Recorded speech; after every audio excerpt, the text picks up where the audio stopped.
In this reading, we will go through page 6.03 in the textbook. As we read, there's two questions that I want you to consider. The first one is, which countries claimed control of North America during the 1700s and 1800s? The second question is, what resources did North America provide these countries? We are reading page 6.03 in the Northern Lights, The Stories of Minnesota's Past textbook, written by David Kennedy in consultation with the Minnesota Historical Society. Page 6.03. For nearly 150 years, European fur traders and travelers had come and gone from the land we now call Minnesota. Most of them were not interested in changing the ways of the Dakota and Ojibwe, or in owning the land. The traders and their employers, the big fur trading companies from France and Britain, were mainly concerned with making a profit. I'm going to circle France and Great Britain, because those are two of the countries that were in control of North America during the 1700s. Fur trading companies, though, were not the only ones to see North America as a source of profit.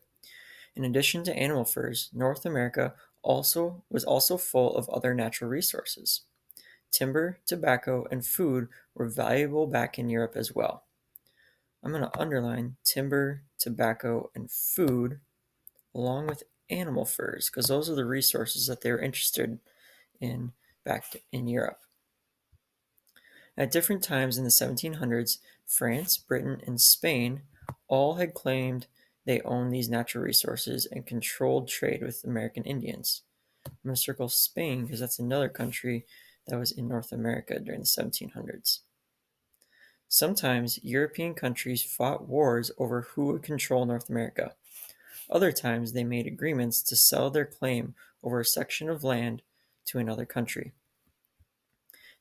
These arguments over who controlled North America affected American Indian nations such as the Ojibwe and Dakota. I'm also going to circle Ojibwe and Dakota because those are two nations that had control of North America during the 18 and 1700s. At first they traded with the French, then the British. Beginning in the early 1800s, they were no longer trading with Europeans.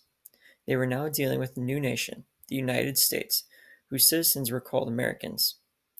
Since their families were mostly coming from Europe, they were called European Americans. I'm going to circle United States because that is the final country to claim ownership over parts of North America during the 1800s.